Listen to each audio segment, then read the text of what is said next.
Hello there, Seraphim17 once again. This is my Quantum Break hard difficulty video walkthrough. This is Act 4, Part 4, Will's Workshop 2010. Another one of those great titles there for the part. And this is going to be a sequence where we get into a rather big skirmish in this area below us. That right there is one of the quantum ripples. A really cool idea of affecting the TV show that happens and changing it in subtle ways, but all of the things you do are so tertiary, it's kind of silly. Like, fleeting 2-second references to something you did. And I appreciate the effort, but at the same time, it has no real big changes to anything from what I saw, and I got a lot of them as well. Like, what is that? It looks like a dinosaur wearing a helmet. There you go. That's the effect you had. That one piece of dialogue. Great idea, interesting implementation. But we're now back in Will's workshop. We need to power up this area, and to do so we have to manipulate time to go back to a specific moment where it was powered previously. Once we've done that, Beth is going to unlock the safe, and we're going to get into a gunfight with Monarch troops. And the game does that wonderful, empowering position that you see in a lot of films and a lot of any kind of fiction really, where the enemies don't know who you are or what you can do, so they're all surprised. And there's a lot of dialogue of them saying, this guy's a monster, he's doing things that doesn't make sense, and it's this awesome power trip of like, yeah, I have powers, I'm kicking ass, I'm a beast. And I love that kind of affirmation of your abilities. It's the stereotypical moment in the movie where, like, who is this guy? We can't find any information. And then the general walks in, it's like, I know who he is, I trained him.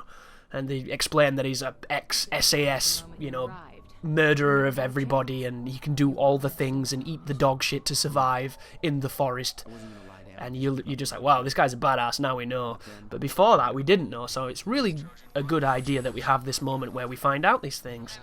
And it's just kind of a different way of saying that kind of progression. But get your upgrade point if you choose to. Get your weapons on and get ready for some gunplay. So this is the first enemies. I'm going to hit them with a time blast, and then I'm going to go up to this wall, put a few bullets in him with my incredibly inaccurate Glock, stack some rounds, and then this corner here is essentially the God corner. This is the clipping spot that's going to help you kill everybody without being in any threat at all. And the only real danger here is the snipers, but you will not ever be shot by the snipers because they cannot see you when you're behind this wall. This is the wall of kindness, the wall of good deeds, and you will murder everybody behind its welcoming bosom. So there is the first wave. And this is the moment where they're like, somebody's helping her! It's Jason Bourne! Oh my god!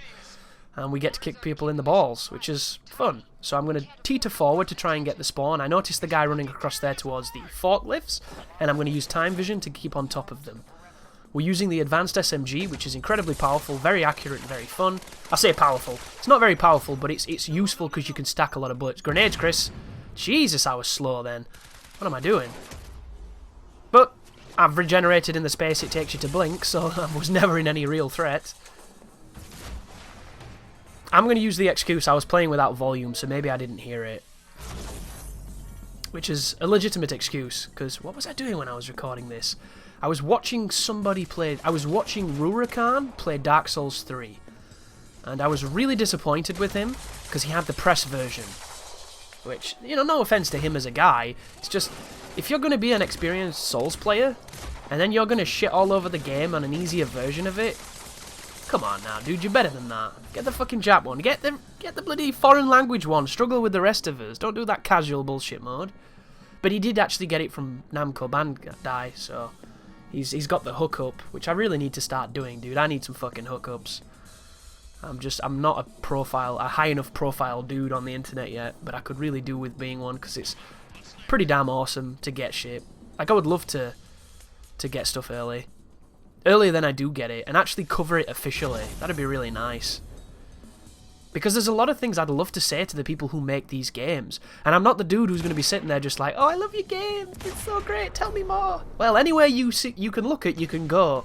I'm going to be the guy saying, that's a lot of bullshit, dude, and you know it. Please tell me that this is not how this works. And he's going to sweat, because he's like, this is not on the card, you're supposed to follow this interview, and then I'll never get work again. But I'd love to be the dude who asks the difficult question, but doesn't do it in a dicky way. You know, I love games, and I love the people who make them, because I think that they're amazing. But Why can I get shot through cover by an arrow? Why does it go through geometry, Mr. Miyazaki? Why does that pyromancy that those snake wankers do in Archdragon Peak go through a wall? Yet I can't fire through an invisible clippy spot with my arrows. Why does it work this way, Mr. Miyazaki? And he's just going to be like, I'm sorry, I don't speak Japanese. Which doesn't work, does it? Because he does speak Japanese. He should have said English. So I already know that this is not really Miyazaki because he said the wrong thing. And he said it in English, so this whole thing's been like a time conspiracy because we're indeed in a stutter and I am Jack Joyce. Oh, did I kill that guy? I think that was a hit. No, I didn't. He's still there, pointing his laser at me. Like an angsty teen on a bus with a laser pen. Sit down, son. There was the I love that. That's my favourite thing to do in this game. Freeze, stack around, turn away, all cool, like, not look at the explosion. You're dead, son. You just didn't know it. It's the Kenshiro moment of Quantum Break, and I love doing it. The whole you're already dead, Mr. Hart. And he's like, what? And then just starts bubbling and he explodes. But I would really like to talk to devs and to have a closer relationship with some devs. And I don't think it would make me biased either, because a lot of people have that bias, don't they, where when they get something, they don't cover it critically because they don't think they can be. Whereas I think I really could. In fact, I think I'd probably be more critical because I know them. And I wouldn't be more critical in a douchey way. It'd just be kind of like, dude, why does this work like this? Can you tell me the hierarchy of systems that are happening right now that enables that monster to hit the ground nowhere near me, yet I take a big hit?